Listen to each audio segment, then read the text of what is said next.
बात किसान आंदोलन के कहते हैं। कृषि कानून पर किसान और सरकार दोनों अड़े हुए नजर आ रहे हैं। कृषि कानून के खिलाफ किसानों का प्रदर्शन एक तरफ जारी है। कृषि कानूनों को वापस लेने की मांग लगातार कर रहे हैं किसान। उधर केंद्र सरकार ने कृषि कानून को वापस लेने से इनकार कर दिया है।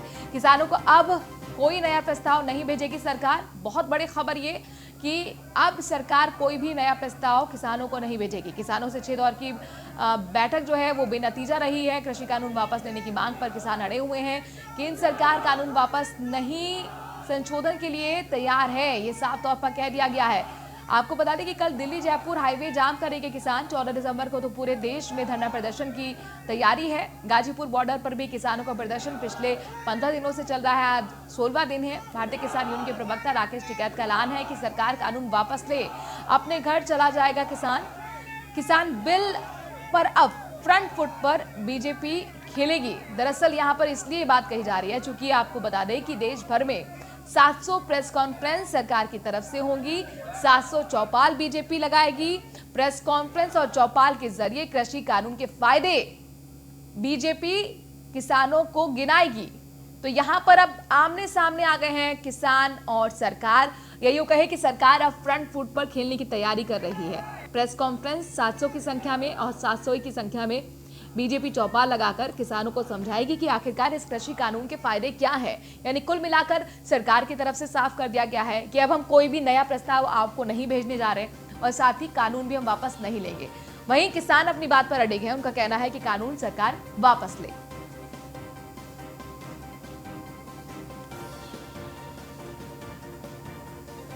तो गाजीपुर बॉर्डर पर किसानों का प्रदर्शन लगातार जारी है। प्रदर्शनकारी किसानों ने पैदल मार्च भी निकाला। मार्च के दौरान बड़ी संख्या में किसानों ने दिल्ली बॉर्डर पर बैरिकेड तक मार्च निकाला है। ये तस्वीरें आपको हम मार्च की दिखा रहे हैं। बड़ी संख्या में किसान इकट्ठा हुए, पैदल मार्च किया गया और ये मार्च जो है दिल्ली बॉर्डर पर जो वहां बैरिकेड लगे हैं वहीं तक रहा।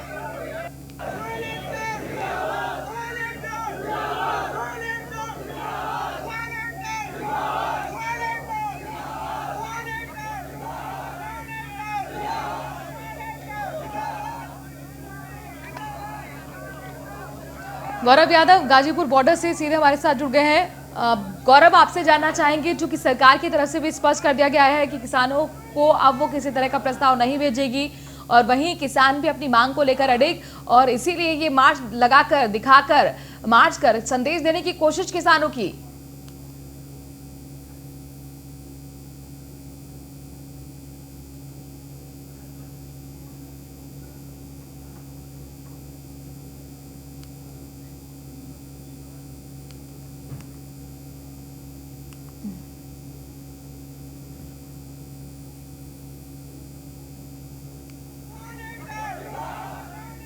तो दिल्ली बॉर्डर तक जहां तक बैरिकेडिंग लगाकर रोका गया है किसानों को, वहीं तक मार्च निकाला गया है। संदेश देने की कोशिश की है कि हम यहां से हटने वाले नहीं हैं।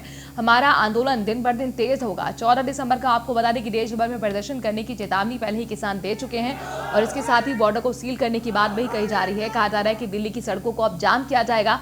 एक प्रेशर बनाने की कोशिश सरकार के ऊपर है किसानों की, लेकिन सरकार भी साफ कर चुकी है कि अब किसी तरह का कोई भी प्रस्ताव नहीं दिया जाएगा। गाजीपुर बॉर्डर से हमारे साथ हमारे संवाददाता गौरव यादव जुड़ गए हैं जो सुबह से लगातार पल पल की अपडेट दे रहे हैं। गौरव, ये मार्च यही संदेश है कि हम यहां से हटने वाले नहीं हैं जब तक हमारी मांगे पूरी नहीं होंगी।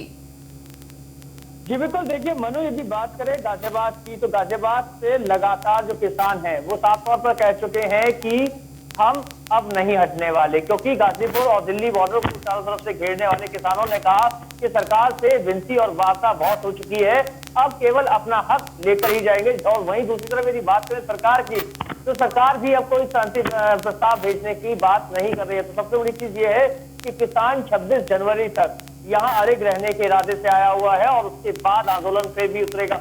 यही हमारे साथ कुछ किसान हैं, इन्हीं से बात करते हैं और समझ लेते हैं कि अब ये सरकार को किस तरीके से बताएंगे।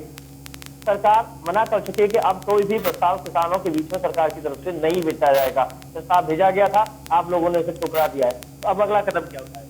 अब हमारा कदम है, हम 26 जनवरी तक जैसे ना देश की परेड होगी हम भी परेड करेंगे। ऐसा टिकैत साहब हमसे सबसे बता चुके हैं, 40 दिन हम यही रहेंगे और हम परेड करेंगे, अपने ट्रैक्टर लेकर चलेंगे झंडे और डंडे के साथ। देश का झंडा होगा शांतिपूर्वक, हम भी दिल्ली की सड़कों पर वहीं पे ही जंतर मंतर पे हम भी अपना परेड करेंगे। अच्छा, परेड करने से क्या आपका कानून वापस हो जाएगा? कानून वापस तो करना पड़ेगा। कानून तो जो है हमारे लोग इतने हटेंगे ही नहीं। ये तो पहला चरण था हमारा 26 जनवरी तक, उसके बाद में और टाइम बढ़ाया जाएगा।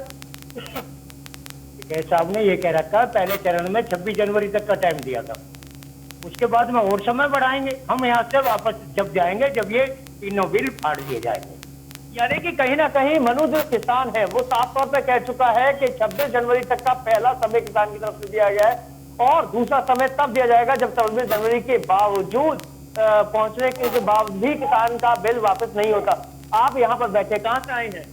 ताल्लुक जिला मुजफ्फरनगर से। कितने दिन से यहाँ है और क्या लगता है सरकार से? आप जो पहले एमएसपी पर मांग कर रहे थे कि एमएसपी पर कानून बन जाए और कोर्ट जाने की आजादी मिल जाए, फिर अचानक से तीनों कानून वापस लेने की मांग, अब क्या लगता है सरकार आपकी बात मानेगी? बिल्कुल माननी पड़ेगी।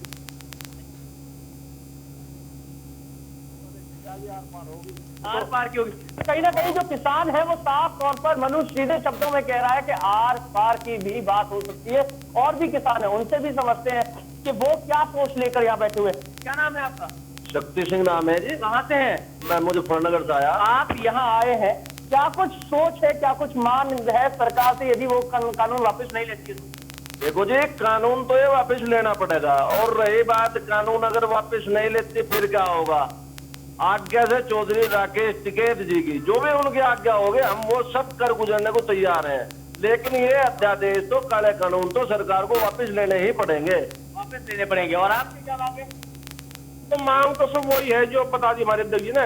यानी बाकी हमारा तो कहना है, ये अगर जो आंदोलन को खून भी चाहिए तो हम खून देने को तैयार हैं। हम सरकार से कहीं तक हटने की नहीं। यानी कि खून तक देखिए, कहीं ना कहीं मनु देखिए, अब बात खून देने तक पे आ चुकी है। और सबसे बड़ी चीज ये है कि किसान इस बार हर तरीके से मजबूत होकर आया है और उसको पता है कि इस बार जो लड़ाई है वो सरकार से सीधे सीधे है, क्योंकि सरकार साफ तौर पर 5 या 6 बार की वार्ता में भी मना कर चुकी है कि कानून तो वापस नहीं होगा। और वहीं किसान कह रहा है कि कानून ही वापस चाहिए और कुछ नहीं। तो सबसे समझना होगा कि अब सरकार का क्या रुख रहता है। जी गौरव, लेकिन यहाँ पर सरकार भी तो फ्रंट फुट पर खेलने के लिए तैयार है। उनकी तरफ से बाकायदा स्ट्रेटेजी बनाई गई है कि 700 प्रेस कॉन्फ्रेंस करेंगे, 700 चौपाल लगाएंगे और उसके जरिए हम किसानों को समझाएंगे कि आखिरकार इस कृषि कानून के फायदे क्या हैं। जी बिल्कुल, बात कर लेते हैं, समझ लेते हैं। सरकार भी चौपाल लगाने को तैयार है, सरकार भी किसानों के बीच में किसानों को कृषि कानून समझाने के लिए तैयार है। तो क्या आप लोग किसान नहीं है या आप लोगों को समझाया हुआ जो कि वार्ता हुई है 5 से 6 बार, उस वार्ता में आप लोगों से सरकार की ढंग से वार्ता नहीं, उस सरकार आपको समझा नहीं पाई? किसान अब ना तो अनपढ़ है, ना ये है कि उसे सोशल मीडिया के माध्यम से नहीं जुड़ा हुआ। किसान सब चीजों से जुड़ा हुआ है। जब ये 3 अध्यादेश सरकार ने किसान पे थोपे तो सबसे पहले किसान ने उनका अध्ययन किया भली भांति। सबसे पहले तो हम आपके चैनल से बता देना चाहते हैं कि हमें कोई समझाने की आवश्यकता नहीं है। किसान अनपढ़ नहीं है, किसान सब कुछ पढ़ लिख के यहाँ आया है और ना ही ये किसी राजनीतिक दबाव में यहाँ आया है। ये किसान जो है अपनी खुद की लड़ाई लड़ने के लिए जब देखा कि किसान के साथ कोई भी राजनीतिक दल नहीं आया तो किसान ने खुद अपना झंडा उठाया और डंडा उठाया और आज सड़क पे किसान अपना आंदोलन करने आ चुका है। और हम ये आंदोलन अपने भरोसे करें, ना तो सरकार हमें समझाने की कोशिश करे।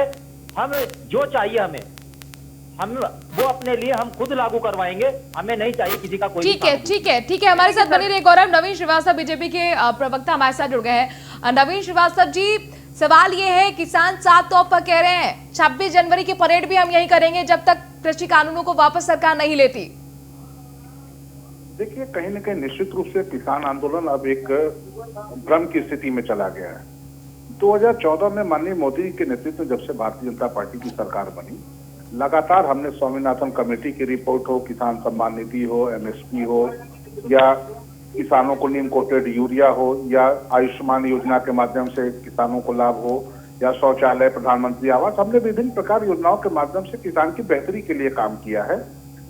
अभी भी सरकार नए बिलों पर अपने किसान भाइयों के साथ बैठ के वार्ता करने को तैयार है, लगातार हम बात करने को तैयार हैं। लेकिन कहीं न कहीं जो मोदी जी की सरकार से हताश और निराश विपक्ष है जी, वो इस आंदोलन की आड़ में। लेकिन नवीन जी, आपको लगता नहीं कि डेडलॉक बन गया है सरकार और किसानों के बीच में? कैसे टूटेगा? क्योंकि यहाँ तो आंदोलन तेज करने की चेतावनी किसान कर रहे हैं और कह रहे हैं कि हमें कुछ मंजूर नहीं है, आप सिर्फ और कानूनों को वापस लीजिए, एमएसपी को लीगल कर दीजिए। नहीं, आप देखिए, जब ये आंदोलन शुरू हुआ तो हमारे किसानों की दो शंकाएं थी। एक तो ये था कि आप मंडी को खत्म कर देंगे, दूसरा एमएसपी को खत्म कर देंगे। जी। एमएसपी के लिए आप लिखित दे दीजिए। सरकार ने संसद में भी कहा, प्रधानमंत्री मोदी जी ने बाहर भी कहा, और 2-3 चक्र की वार्ता के बाद सरकार यह भी लिखित देने को तैयार हो गई कि हम एमएसपी को खत्म नहीं करेंगे। लेकिन अब रोज नई नई मांग लेकर के ऐसे लोग जो खालिस्तान जिंदाबाद का भी नारा लगा रहे हैं, पाकिस्तान जिंदाबाद भी लगा रहे हैं, इंदिरा को ठोक दिया, मोदी को भी ठोक देंगे। और आप देखिए किनके पोस्टर लगे हैं, जो राष्ट्र विरोधी सीए के विरोध में या जो लोग सक्रिय थे वही सारे किसानों के आंदोलन में भी। तो ये किसानों के नवीन जी तो ये तो किसान है ना, आप ये कह रहे हैं कि किसी पार्टी के कार्यकर्ता है, ये तो किसान है। तैयार है, किसान भी हमारे साथ वार्ता कर रहे हैं, लेकिन किसानों के पीछे जो लोग खड़े हो गए हैं। ठीक ठीक ठीक, चलिए, बहुत महत्वपूर्ण होगा देखना कि कैसे आप बीच का रास्ता निकालेंगे, क्योंकि यहाँ पर जाहिर तौर पर बहुत बड़ी मुसीबत सरकार के सामने है, गले की फांस बनती हुई नजर आ रही है। और हमारे साथ गौरव यादव भी जुड़े हुए थे, बहुत बहुत शुक्रिया गौरव आपका भी। कुल मिलाकर अब ये देखना होगा कि आखिरकार सरकार का अगला कदम क्या है, लेकिन सरकार जो रुख अपना रही है उससे साफ तौर पर यह है कि वो भी अब बैकफुट पर जाने को तैयार नहीं, फ्रंट फुट पर जमकर खेलेगी। 700 पंचायतें, 700 प्रेस कॉन्फ्रेंस करेगी। बाराबंकी से बड़ी खबर आ रही है, जहां पर समाज सेवी अजय कुमार सिंह को भारी पड़ा शिकायत करना, ग्राम पंचायत में हुए भ्रष्टाचार की शिकायत करना समाज सेवी को भारी पड़ा है। 2018 में ग्राम पंचायत में हुए भ्रष्टाचार की मुख्यमंत्री हेल्पलाइन 1076 में शिकायत की थी। शिकायत पर अभी तक कोई कार्रवाई नहीं हुई, बल्कि उल्टा समाजवादी जो समाज सेवी हैं उन पर ही मुकदमा दर्ज कर लिया गया। समाज सेवी पर सरकारी कार्य में बाधा पहुंचाने की धारा में केस दर्ज हुआ है। बाराबंकी निधुरा विकास खंड के दरावा ग्राम पंचायत का ये मामला है।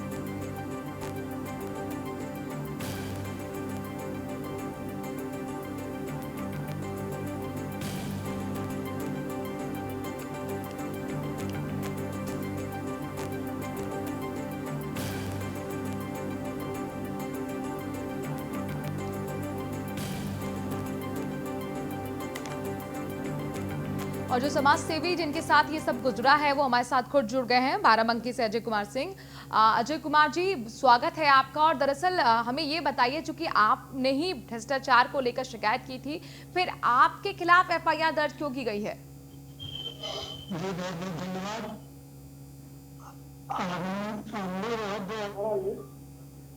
विकास कार्य को लेकर के अपनी ग्राम पंचायत करावा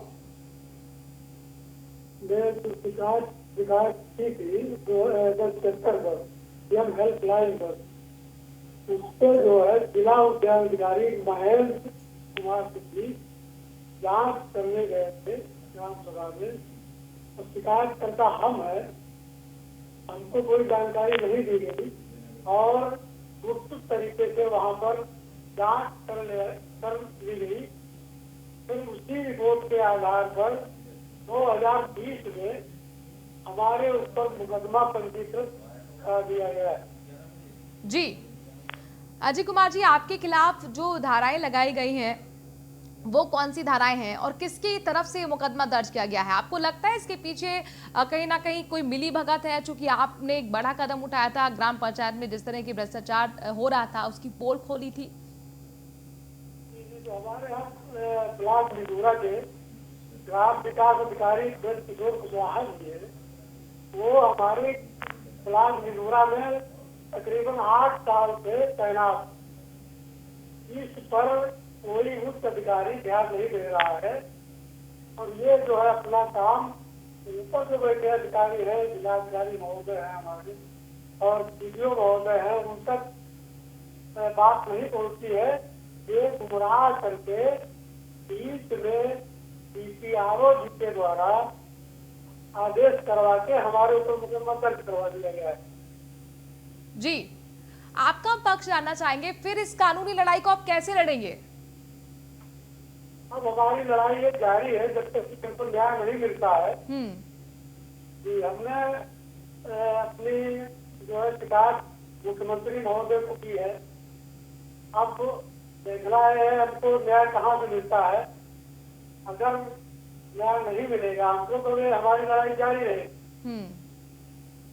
आपने कभी सोचा था कि आपके साथ ऐसा हो जाएगा? क्योंकि आप तो शिकायत करता थे, आप तो बता रहे थे कि यहाँ पर भ्रष्टाचार हो रहा है, इस तरीके से भ्रष्टाचार हो रहा है, लेकिन आप ही इस पूरे मामले में फंस गए। जी, हमने कभी नहीं सोचा था कि शिकायत करता ही के ऊपर मुकदमा लिखाया जाता है।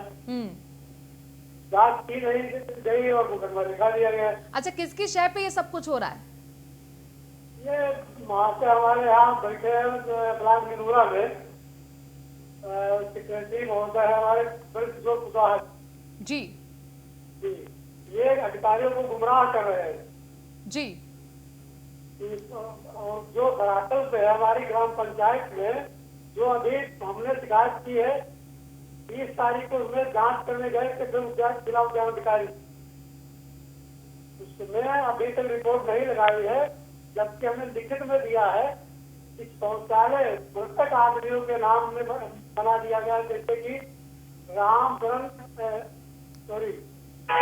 स्टेशन सच्चर, स्वर्गीय रामचरण सच्चर, ये 10 साल करीब हो गया है उनको खत्म हुए, उनके नाम से शौचालय बना दिया गया है। जब हमने पूछा जिला उद्यान अधिकारी जी से कि ये मृतक आदमियों का शौचालय बनाया गया है, जो जीवित आदमी है उनको शौचालय मिल नहीं रहा है, हमारी ग्राम पंचायत ओडीएफ है, अभी लगभग 20% आदमियों को शौचालय नहीं मिला है, तो बाहर शौच के लिए जा रहे हैं और मृतक आदमियों के नाम से शौचालय बनाया जा रहा है हमारी ग्राम पंचायत में। जी, आप क्या मांग करते हैं सरकार से, और आगे अब क्या बड़े अधिकारियों तक आप ये मामला लेकर जाएंगे? क्योंकि जाहिर तौर पर अगर कोई समाज सेवी इस तरीके का कदम उठा रहा है और उसी को ही आरोपी बना दिया जाता है, तो एक मनोबल भी टूटता है। मनोबल हम हार तो मानेंगे नहीं, जो भी आता हो सामने, जो भी निर्णय आएगा ठीक है। अब हम अपनी आवाज मुख्यमंत्री महोदय तक पहुंचाएंगे, अगर हमारी आवाज आपके माध्यम से मुख्यमंत्री महोदय तक पहुंचेगी तो हो सकता है हमको न्याय मिल जाए। हमारी ग्राम पंचायत में आपके माध्यम से मैं बताना चाहूंगा कि प्रधानमंत्री आवास में बहुत बड़ी गड़बड़ी की गई है जी। इसमें जो है नाम हमारा है और प्रधानमंत्री आवास दूसरे के नाम से दे दिया गया है। करीब ऐसे 4 प्रधानमंत्री आवास है कि नाम दूसरे का है और दे दिया दूसरे को। और आपके पास पूरे उसके डॉक्यूमेंट्स भी हैं, प्रूफ भी हैं आपके पास? जी जी, हमने लिस्ट बताया था, हमने जिला उद्यान अधिकारी जी को सामने सक्षम रखी, वहाँ पे हमने कहा साहब हमारी लिस्ट है। चलिए ठीक है अजय जी, हम उम्मीद करेंगे कि आप चूंकि ये बात कह रहे हैं कि हमारे पास प्रूफ है, डॉक्यूमेंट्स है, तो जाहिर तौर पर आपकी बात जो है सरकार तक पहुंचे। शुक्रिया हमसे जुड़ने के लिए। खबरों में आगे बढ़ते हैं। संजय राउत ने शरद पवार को यूपी अध्यक्ष बनाने की वकालत की है। शिवसेना सांसद संजय राउत का बड़ा बयान आया है। नए राजनीतिक माहौल में यूपीए को मजबूत बनाना पड़ेगा। आज एक नई अगाड़ी की जरूरत है। यूपीए को मजबूत करने के लिए मजबूत नेतृत्व की जरूरत। बड़ा बयान संजय राउत की तरफ से, और कह रहे हैं कि यूपीए को मजबूत बनाने के लिए नेतृत्व को मजबूत होना पड़ेगा। और साथ ही यूपीए अध्यक्ष बनाने की वकालत शरद पवार के लिए संजय राउत की तरफ से। इस वक्त यूपीए की जो अध्यक्ष है वो सोनिया गांधी हैं, और चूंकि वो मेडिकली फिट नहीं है, उनका ट्रीटमेंट चल रहा है, और इसीलिए संजय राउत कहते हैं कि इस वक्त जरूरत है कि नए राजनीतिक माहौल में यूपीए को मजबूत बनाया जाए, और उसके लिए जरूरी है कि यूपीए के अध्यक्ष शरद पवार को बनाया जाए।